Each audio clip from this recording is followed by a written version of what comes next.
नाज़रीन, आपको आगाह करें साहिवाल से, जहां हमारे नुमाइंदा खुसूसी अमान हशमत के मुताबिक थाना सिटी के इलाके जहाज ग्राउंड में गुंडागर्द अनासर का सरकारी मुलाजिम के घर पर धावा, औरतों और बच्चों पर तशद्दुद करके जख्मी कर दिया।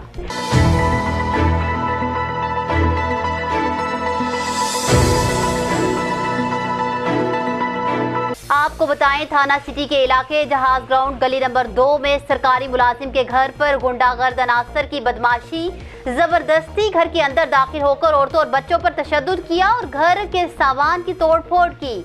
मुतासरा शख्स रियाज का कहना था कि हम पर पुलिस की मौजूदगी में तशद्दुद किया गया, लेकिन पुलिस हमारी दादरसी करने की बजाय हमें हिरासा कर रही है।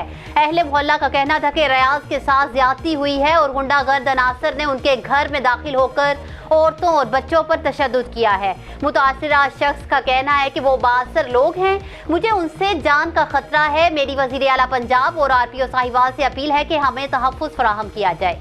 न्यूज़ स्टूडियो से फिल वक्त इतना ही। मज़ीद खबरों और अपडेट्स के लिए देखते रहिए BBC 11 हेडलाइंस न्यूज़।